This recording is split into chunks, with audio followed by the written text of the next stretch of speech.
साढ़े MP साहब सन हूँ एक्स MP साहब तो जिन्नियां भी गल्लां बातां ने अपने बकोल तुहानूं दसन दे इंशाअल्लाह कोई ऐसा काम नहीं साढ़े शहर में जिहड़ा नहीं किया कोई किसी किस्म का ऐसा काम नहीं है नहीं किया बाकी तुहानूं सारियां गल्लां आप दसन जनाब तो मैं जनाब दावत देना इस साहब नूं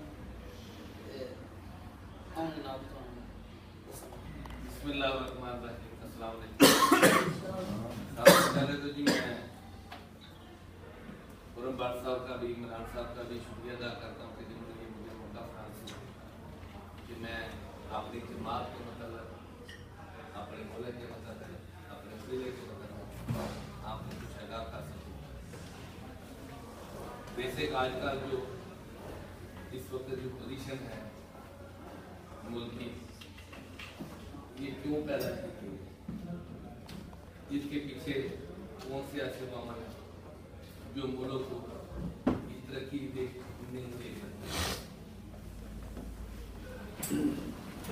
आज मीडिया या कुछ सियासी जो ये कहते हैं कि मुल्क में दाखिली हुई और हमारा मैंडेट चुराया गया। बेसिक ये है कि ये एक पुराना तजर्बाकार है, सियासत की इसको लबे कभी नहीं करती। दूसरे नंबर पे इसकी जिंदगी का पहला इलेक्शन है, इसने जिंदगी में कभी पाकिस्तान के इलेक्शन होते हुए देखे नहीं। इलेक्शन किस तरह होते हैं पाकिस्तान में होते रहे हैं। मैं आपको अपनी ही एक एग्जांपल दे देता हूँ कि जब मैं यूनियन काउंसिल 53 में नाज़म का इलेक्शन लड़ रहा था,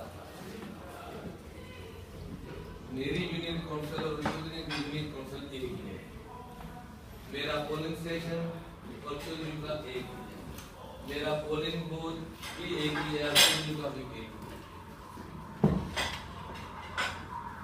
तो उस वक्त इलेक्शन हो रहा था, चौधरी के गुंडे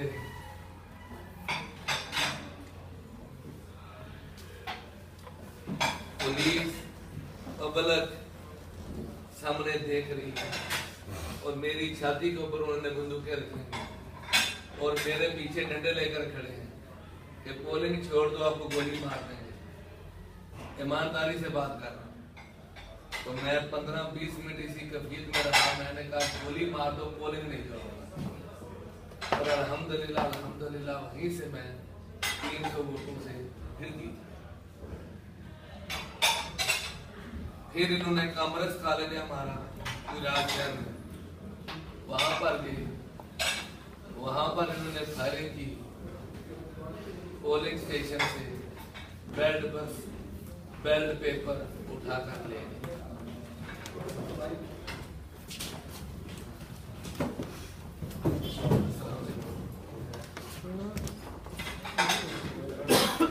तो ये एक हल्की सी मैंने आपको झलक बताई है कि गुजरात में इलेक्शन किस तरह हुए थे और पाकिस्तान में इलेक्शन किस तरह मैंने 2008 में MP का इलेक्शन लड़ा। पुलिस ने मेरे जितने पोलिंग स्टेशन थे वहां पर जो हमने कैंप लगाए थे वो खाड़, जितने पोलिंग एजेंडा बैठाते थे पुलिस उनको मार कर उठा देती। और ईमानदारी से जब मैं विजिट कर रहा था तो चौधरी के लोगों ने बैज यहाँ पर लगाए हुए थे और मुझे कहते थे काजी साहब ये ना देखना, ये देखना। ईमानदारी से वोट हम आपको दिलवा रहे हैं, मजबूरी है। मैं एक पोलिंग स्टेशन पर यहाँ सुमाल स्टेट में, वहां पर वो लड़का काफी का पर्चियां काट रहा था, वो मुझे देखकर भागकर आया मेरे पास। मुझे कहता है कि मैं पर्चियां काफी की काट रहा हूँ, ईमानदारी से मैंने वोट आपको दिया। बेसिक चीज ये है कि मैं समझता हूँ अवाम कभी फैसले गलत नहीं करती, बशर्ते कि आप अवाम को ये मौका फराहम करें, अपनी जाती से अपनी मर्जी के मुताबिक वोट कास्ट करें। अल्लाह ने मुझे कामयाबी दी। ये कहते हैं कि लाहौर वाले लाहौर से बाहर पैसा नहीं लगा, जितनी डेवलपमेंट कर रहे हैं वो सिर्फ लाहौर में कर रहे हैं। ये भी काम का असर फैलाया जा रहा है। मैं आपको सिर्फ अपने हलके की एक एग्जांपल देता हूँ। हर RMP अपने अपने हलके डेवलपमेंट के फंड लेकर जाता है। 35-40 साल चौधरी बरादरान इक़्तिदार में रहे और उन्होंने गुजरात को एक यूनिवर्सिटी का तोहफा, इसमें कोई दो राय नहीं है, ये उनका एक कारनामा है। गुजरात की मांग है।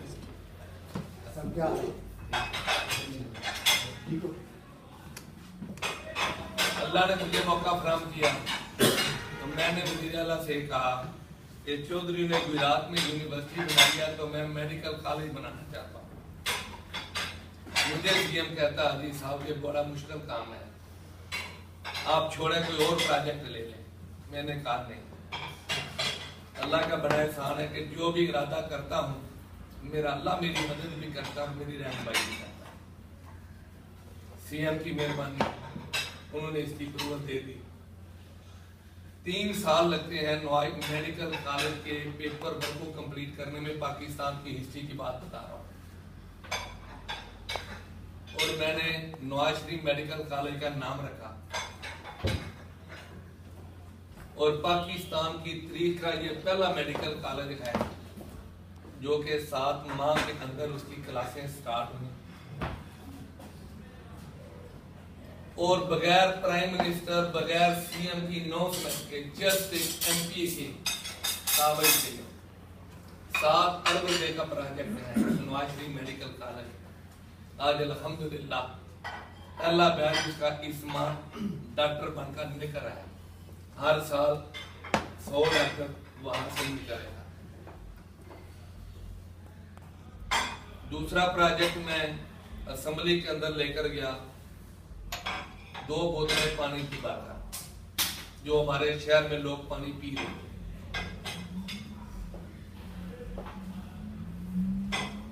गुजरात में जब वज़ीर आला परवेज लाई था तो तकरीबन इसने 16 अरब 99 करोड़ 29 लाख रुपया ये लेकर आया था गुजरात।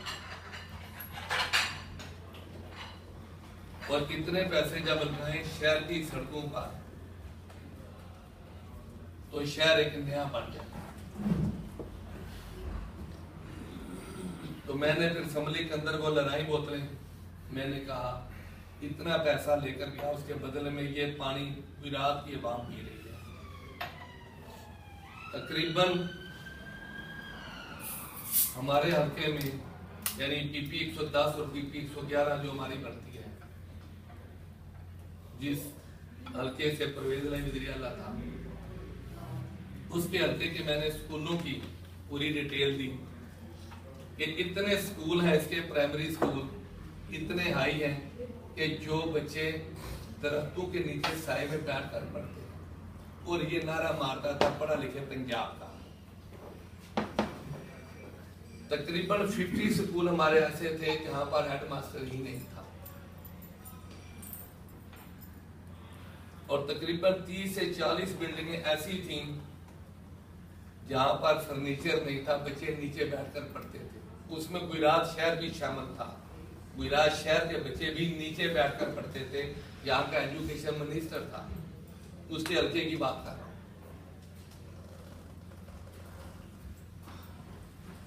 CM की मेहरबानी, उन्होंने मुझे तकरीबन 1.25 अरब रुपए की मेरी वो वर्ष भलाई की स्कीम मंजूर की।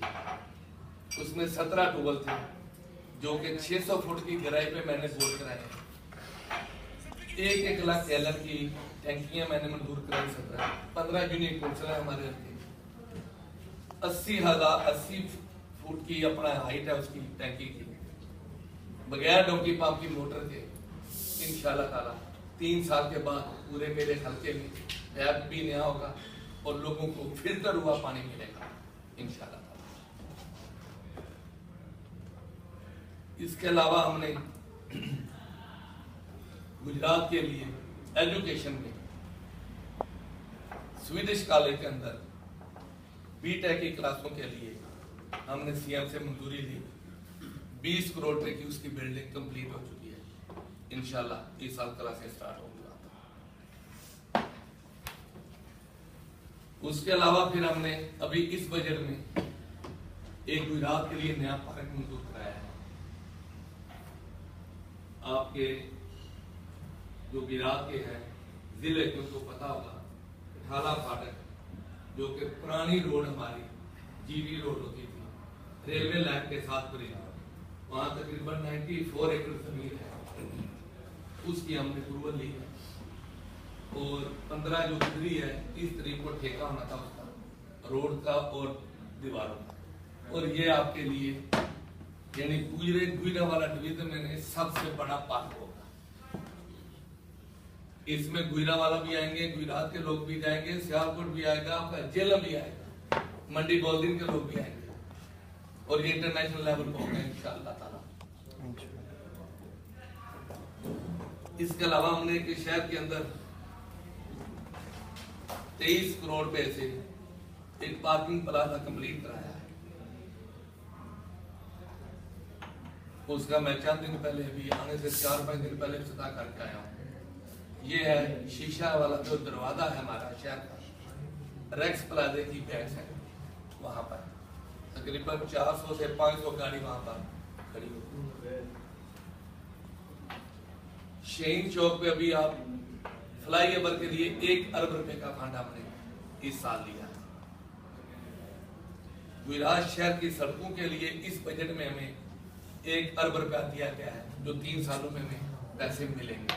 33 करोड़ रुपया पर ईयर मिलेगा। एक स्टेडियम नया हमने मंजूर कराया है मर्कदार कॉलेज में, उसके साथ जो अजीज भट्टी अस्पताल के सामने है वहां।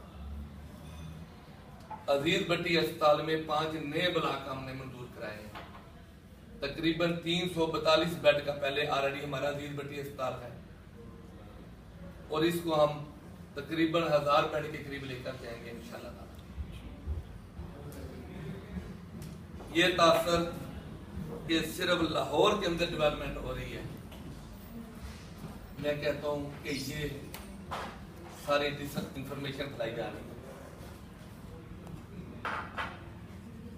अगर कोई MP MN इंटरेस्ट नहीं लेगा तो इसमें शहबाज शरीफ या नवाज शरीफ का कसूर नहीं है। जिसने इंटरेस्ट लेनी है फंड उसी को मिल जाए। फिर आज गुजरावाला में लाहौर जाते थे, शहर के अंदर कितना रोड होता था, आज चले जाए 5 मिनट में आप फ्लाईओवर से गुजर जाए, कोई टेंशन नहीं है। फिर कुछ साथियों के ज़हन में सियासतदान कहते हैं कि मेट्रो बस क्यों बनाई गई है, मुल्क को जरूरत इसकी नहीं थी। ये महज इत्तेफाक का सरिया फरोख्त करने के लिए उन्होंने ये मेट्रो बसों का सिलसिला शुरू किया। उन लोगों को यही नहीं पता कि इत्तेफाक जो है फाउंड्री वो मुशर्रफ के दौर की बंद हो चुकी है।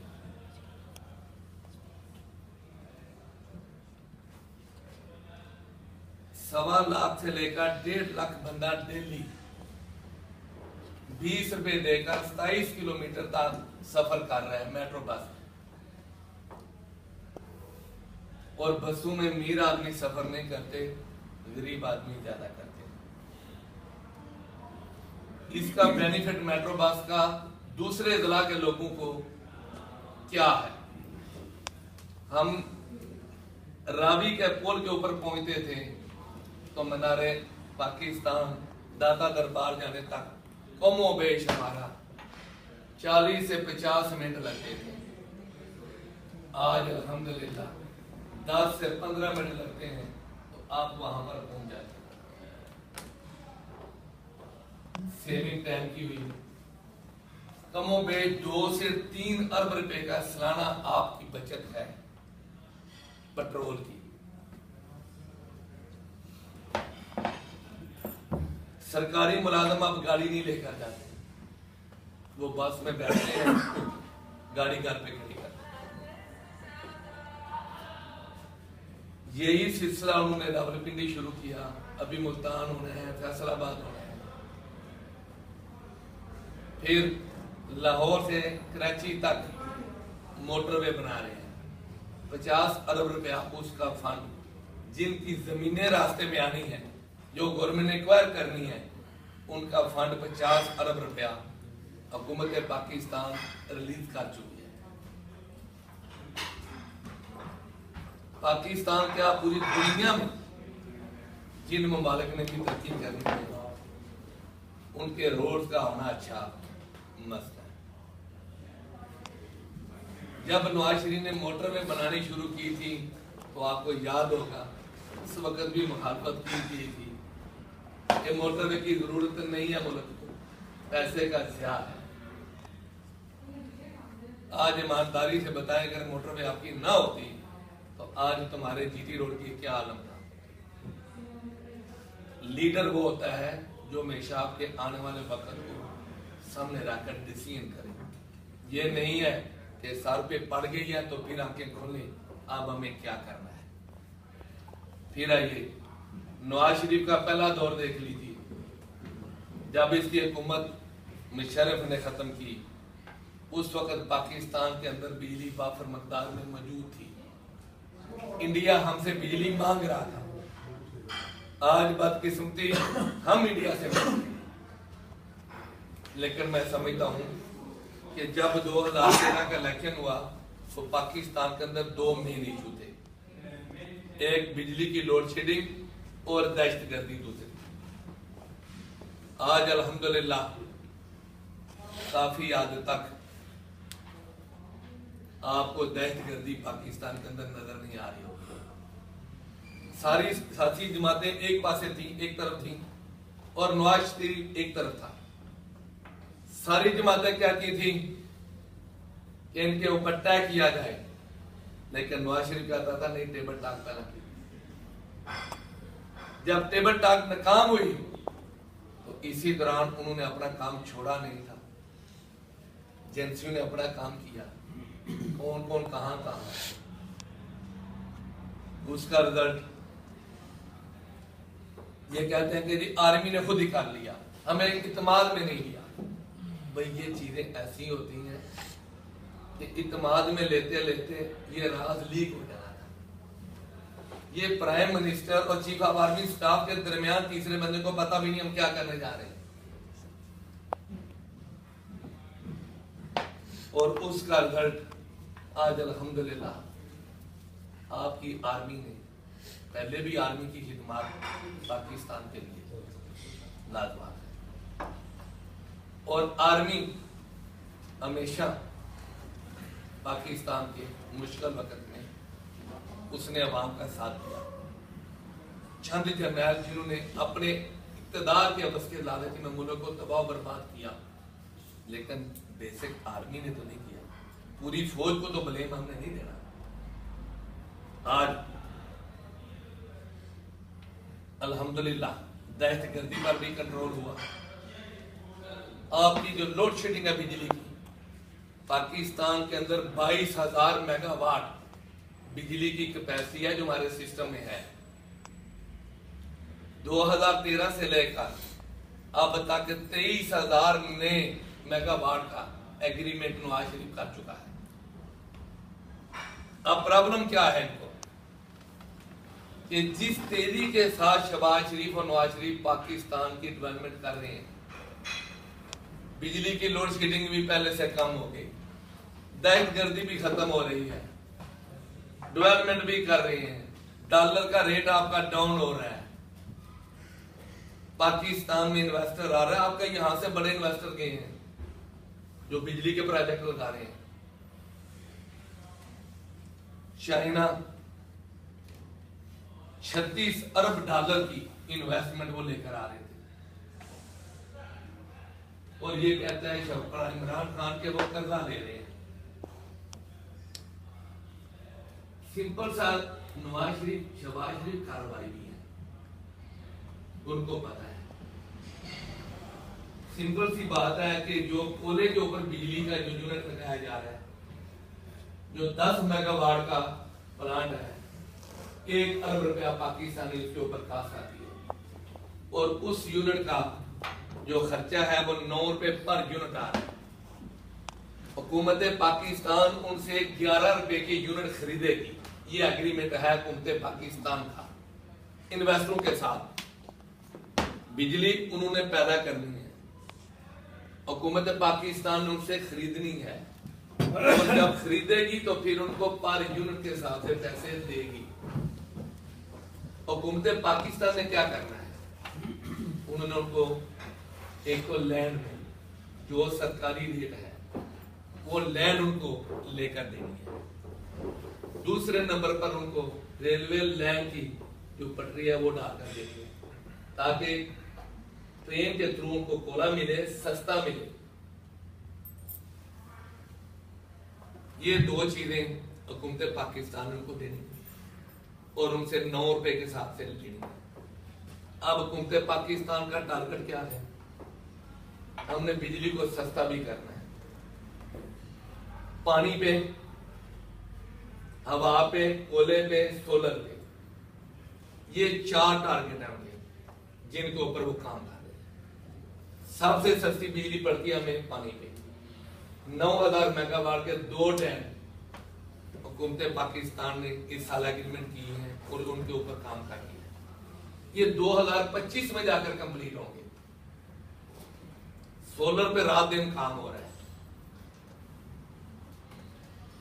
सोलर की हमें बिजली पड़ती है 5 से 6 रुपए यूनिट, तेल पर पड़ती है 42 रुपए यूनिट। अभी कहते हैं कि नंदीपुर का जो प्रोजेक्ट है ये फ्लॉप हो गया। मैं उस नंदीपुर के प्रोजेक्ट की जब ओपनिंग थी वहां पर मौजूद था। ये तकरीबन 92 या 94 मेगावाट का भी एक पोर्शन चला है। 450 मेगावाट का ये टोटल यूनिट है। अब इसको तेल पर चलाया है, अभी इसको गैस पे कन्वर्ट कर रहे हैं। गैस पे आएगी तो ये तकरीबन हमें 7-8 रुपए यूनिट पड़ेगी। गवर्नमेंट का टारगेट है कि 3 साल के बाद इंशाल्लाह हम बिजली के रेट इंशाल्लाह कम करेंगे। अब चीज आ जाती है कि ये दोनों मसाइल जो है मेन इशू, इन पर हुकूमत पाकिस्तान ने ईमानदारी से रात दिन उसने काम किया है। हमारे कुछ साथी MLA MP नाराज भी हैं कि हमें वज़ीर आला टाइम नहीं देता। उसकी ख्वाहिश ये है कि मैं हर डिवीजन में एक उसने डिप्टी सेक्रेटरी दिया हुआ है CM ने अपना, जो हमारे काम होते हैं हम उनको कहते हैं वो हमारे काम होते हैं। वज़ीर आला दिल्ली इस्लामाबाद जा रहे हैं, मीटिंगें कर रहे हैं, चाइना क्या है, जर्मनी क्या है, वहां से इन्वेस्टरों को उन्होंने पाकिस्तान लेकर आए और अभी काम हो रहा है। अब सवाल यह है कि धरने की जरूरत क्यों पेश आई। ये प्लानिंग उनकी, मैं कहता हूं कि इलेक्शन में दाखिली होगी, फिर मुझे वोट लेने की जरूरत नहीं। मुझे हलफ नहीं उठाना चाहिए था, मुझे क्या देना चाहिए था ना, भाई धांधली हुई है लिहाजा मैं हलफ नहीं उठाऊंगा, मैं तरीक चलाऊंगा, मैं धरना दूंगा, मैं एहतजाज करूंगा। एक तरफ मैं 1.25 साल एंजॉय करता रहा उस रात हुकूमत की, 1.25 साल के बाद मुझे याद आ गया कि धांधली हो गई मुल्क में।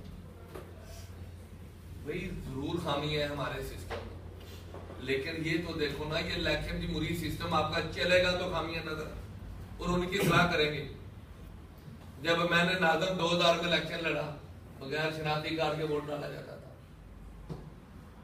जब मैं MP बना तो शनाख्ती कार्ड के ऊपर वोट डाला। अभी 2013 का इलेक्शन आया तो इसमें शनाख्ती वोटर की वोटर लिस्ट में उसकी तस्वीर आ गई। वोटर लिस्ट जो थी उसके ऊपर उसकी तस्वीर आ गई और जो बैलेट पेपर इशू हो रहा है उसके पीछे उसका शनाख्ती कार्ड नंबर लिखा जा रहा है। ये अब चेंज आ गई, बेहतरी की तरफ चल पड़े। भाई जो अगला इलेक्शन आएगा, जो इसमें इलेक्शन में आपने खामियां देखी हैं, सही क्या है, अगले इलेक्शन में ले आओ। ये 2-3 इलेक्शन जब आपके होंगे तो फिर जाकर आपका सिस्टम सही होगा। आप 2 साल बाद, 3 साल बाद जमहूरी हुकूमत का खात्मा कर दें, आर्मी को दावत दे दें, आओ भाई। तो मुल्क आपका कहाँ जाएगा? पीछे जाएगा, आगे नहीं जाएगा। मुल्क की तरक्की का राह जमहूरी अंदाज, जमहूरी अंदाज में यह है एहतिजाज करना आपका राइट है। आपने एग्रीमेंट किया कि हम आप पारा मार्केट तक जाएंगे, एहतिजाज करेंगे, धरना देंगे, रिटर्न एग्रीमेंट हो गया, चले गए, किसी ने उनको कुछ नहीं कहा। फिर वो रेड जोन में चले गए, उनका टारगेट था कि हम जाएंगे, फायरिंग करेंगे, लाशें गिरेगी, हमारी सियासत चमकेगी। उनको हुकूमत ने वो भी मौका ना दिया। जब वो असम्बली के अंदर ताला तो अपना दरवाजा तोड़ते हैं, प्रेसिडेंट हाउस का ताला दरवाजा तोड़ते हैं, प्राइम मिनिस्टर के घर की दीवारें बनाकर अंदर चले जाते हैं, तो क्या ख्याल है हुकूमत को आंखें बंद कर लेनी चाहिए? मैं समझता हूं फिर भी हुकूमत ने सब्र और तमल का मुजाहरा किया और आंसू गैस तक रही। अब वो कहते हैं जी फायरिंग हुई, कितने बंदे मर गए? 60-70 मर गए हैं। तारुल कादरी साहब दांत दिखा रहे थे एक बंदे का, उसको गोली लगी है। वो दांत को जो गोली लगी है वो आगे किधर गई है? क्या गोली दांत को लगकर वापस आ जाएगी? वो अंदर क्यों नहीं गई? ये प्री प्लानिंग पूरी 1 साल पहले की थी। फिर 2 ताकतें, नवाज शरीफ का तल्लक है मुस्लिम लीग नून के सऊदी अरब के साथ है। सऊदी अरब नवाज शरीफ को सपोर्ट करता है। ईरान हमारी हुकूमत के खिलाफ है। जिस तरह ईरान और सऊदी अरब इसी तरह है जिस तरह पाकिस्तान इंडिया के है, सेम यही किरदार है इनका आपस में हुकूमतों का है। ईरान सपोर्ट कर रहा है इस वक्त इनको कि नवाज शरीफ की हुकूमत का खात्मा किया जाए। कुछ बातें ऐसी हैं कि जो हुकूमत अपने लेवल पर ये नहीं कह सकती। पाशा कौन है?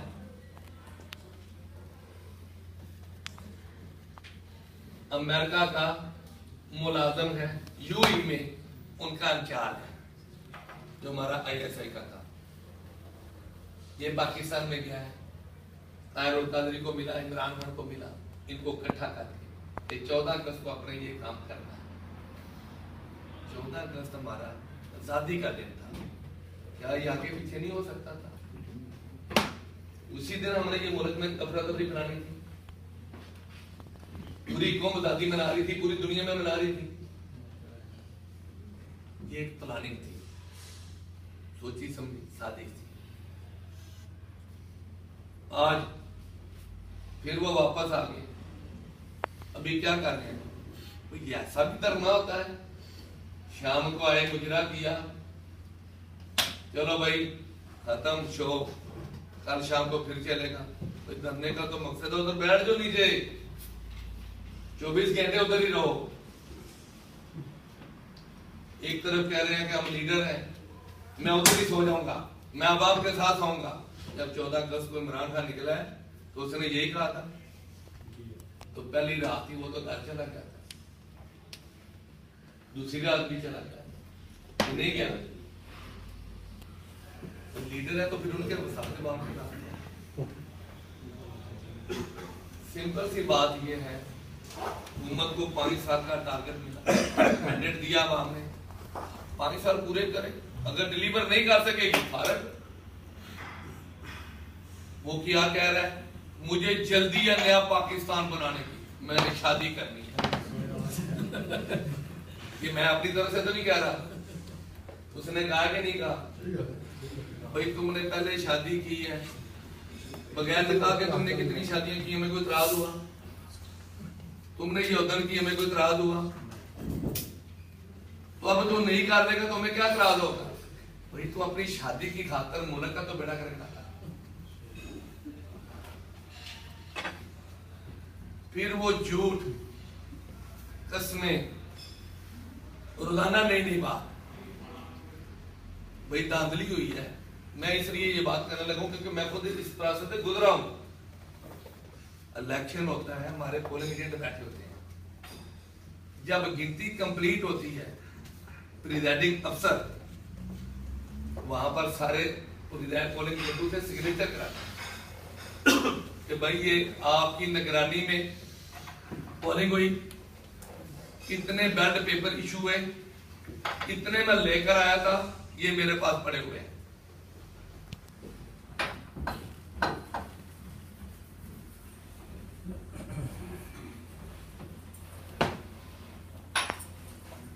वो बैलेट पेपर वहीं पे प्रिजाइडिंग अफसर पोलिंग एजेंटों की मौजूदगी में दिखाता है। फिर वो जो रिजल्ट तैयार होता है, जब गिनती होती है, वो प्रिजाइडिंग अफसर वहां पर रिजल्ट तैयार करके गिनती के मुताबिक हर पोलिंग एजेंट को एक अपने से सिग्नेचर उस बैलेट पे अपना जो फॉर्म 9 विज्ञापन होता है वो देता है। वहीं पे पोलिंग एजेंट टैली करता है कि क्या जो रिजल्ट मुझे दे रहा है इतने ही वोट बैलेट बक्स से निकले थे। फिर वो लेकर कैंडिडेट के पास आता है।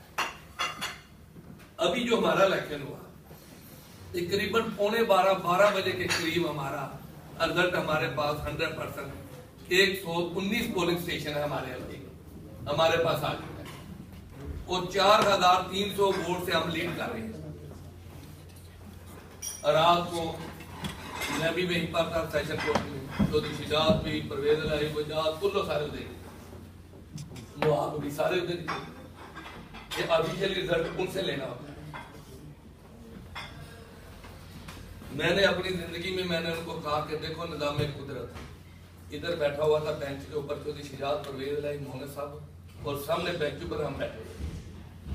और मैंने अपनी आंखों से देखा जिंदगी में हमारे जो होटल नहीं होते खोखे, उनके ऊपर जो कप होता है, उस कप के चाय पी रहा था चौधरी शिजात और रात 2 का खा रहा था। और मैंने चौधरी मुबशर को कहा, मैंने कहा यार ये देख, आसमान से जमीन पर आ गई। फिर मैंने अपनी आंखों से देखा परवेज लाई को, कभी इस तरह होता था, कभी बैठता था। मैंने कहा यार मैंने सुना था कि जब भैंस बच्चा देती है ना तो कभी उड़ती है कभी बैठती है। आज यही कभी थी, वो बैठ रही है कभी उड़ रही है। अच्छा, सवाल ये है वो रिजल्ट सबके पास आ चुके हैं। हाँ, धांधली हुई है तो पोलिंग एजेंट का काम होता है कि उसी वक्त प्रिजाइडिंग अफसर को कंप्लेंट डालता है। फिर चैलेंज वोट होता है। मैं खुरम बाढ़ के वोट पर मुतमिन नहीं हूं, भाई इस इलाके का नहीं है बंदा वोट खास कर रहा है। 1 रुपया टेंडर होता है, 1 रुपया वोट टेंडर करके इसके वोट को हम चैलेंज कर देंगे। वो वोट गिनती में नहीं होगा जब तक पूरे हल्के के वोट देखे जाएंगे कि कहीं से और वोट तो नहीं खास किया हुआ, फिर वो काउंट होगा। उसको कहते हैं टेंडर वोट। पूरे किसी हल्के में इन्होंने किसी भी पोलिंग एजेंट के इन्होंने इतराज नहीं किया। पहली अगर धांधली हुई भी है तो इनके पोलिंग एजेंट का यह हक था कि वहीं पर इतराज करना। शायद आपके इल्म में हो, चौधरी परवेज लाई साहब ने कहा था कि पाकिस्तान में बड़ी धांधली इलेक्शन की हुई है, तो उस वक्त के चीफ इलेक्शन कमीशन ने कहा था, टीवी पे कहा था कि चौधरी साहब आप मीडिया में आते हैं, अगर कहीं धांधली हुई है तो मुझे जनाब रिटर्न देना, उसका सबूत दे, मैं इंक्वायरी कराता हूं। तो चौधरी परवेज लाई साहब सबूत लेकर नहीं गए।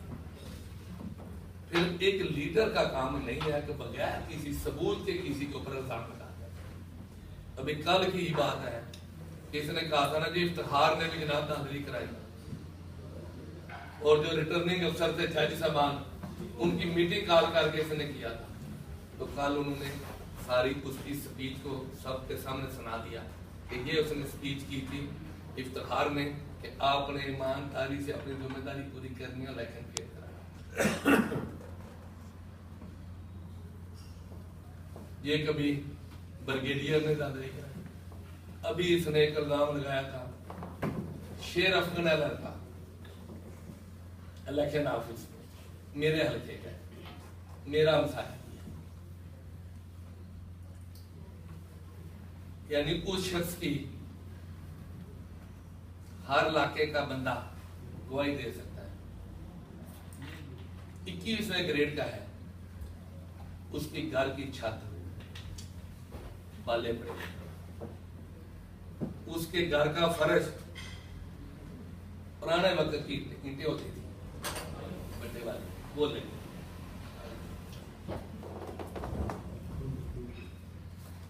ईमानदार जंगदार लड़का है, सफेद बाल है, उसके टीवी पे आपने देखा होगा इलेक्शन के दौरान, शेर अफजल उसका नाम, उसके ऊपर भी इसने इल्जाम लगाया। सवाल इल्जाम लगाने का नहीं है, अगर इल्जाम लगाना है तो किसी सबूत के साथ लगाओ, भाई ये मेरे पास सबूत है और मैं साबित करता हूं, तो बात तो फिर बनती है। ताहिरुल कादरी साहब हैं, आलम है माशाल्लाह, बड़ा नॉलेज अल्लाह ने उनको दिया। मैंने अपने कभी नहीं सुना कि ये भी अपना हदीस है हज़रत सल्लल्लाहु अलैहि वसल्लम की, के पानी खड़े होकर पीना चाहिए। आपने कभी सुनी है कोई हदीस ऐसी? जाओ जी, मैंने सुनी है। उसमें कंडीशन आती है कि अगर पता नहीं, अब मुझे एग्जैक्ट नहीं पता, लेकिन मैंने ये पढ़ी हुई है, उसमें कंडीशन ये है कि कोई बीमारी में कहा गया कि उसको खड़े होकर पी सके। जिस तरह आप आब ज़मज़म का पानी खड़ा होने का हुक्म, इसमें उसकी भी बैकग्राउंड में कोई स्पेशल कंडीशन है जिसकी वजह से कहा गया है कि खड़ा होकर आप पानी पी सकते। अमूमन जो है वो बैठ के पीने की सुन्नत है। यही है तो ये हदीस शरीफ है, क्योंकि मैंने सुनी हुई है, इसलिए मैंने ताहिरुल कादरी साहब ये आबे ज़मज़म या आम पानी, तो उसमें स्पेशल लेकिन मेरे इल्म में यही है कि बैठ कर ही पीना चाहिए। अमूमी प्रैक्टिस नबी पाक सल्लल्लाहु अलैहि वसल्लम की जो यही मशहूर भी है, जो मुतवातर आई है, लेकिन वो भी है उसमें किसी एक प्रॉपर कंडीशन पे बीमारी का जिक्र है जिसकी वजह से आपने फरमाया कि खड़े होकर पिया जा सकता है। बीमारी क्या? जिस तरह आपने ज़मज़म के ऊपर ये शर्त नहीं, वो तो है ही है ना जी कि आबे ज़मज़म आपने पानी खड़े होकर किबला रुख। किबला रुख। वो चीट गया जी कि एक दिन वो कहते हैं कि जो डरने से उठकर आएगा उसको भी क्या कर दो जी, शहीद कर दो। दूसरे दिन कहते हैं मैंने मजाकन किया था।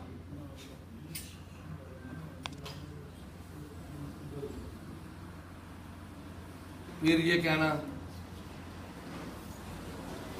सिविल नाफरमानी की तरीके बिल कोई ना जमा कराए। जितने बार हैं साथी वो पैसे उन्हीं के थ्रू भेजे हैं, क्या ये उबल वतनी का सबूत है? कोई बिल ना दे, कोई टूल टैक्स ना दे। फिर चौधरी शिजाज साहब फरमा रहे हैं कि बूटों वाले क्या इंतजार कर रहे हैं, क्यों नहीं आ रहे? अब उनका सब्र का पैमाना लबरेज हो चुका है। इमरान साहब फरमा रहे हैं अदलिया क्यों नहीं 100 मोटो लेती।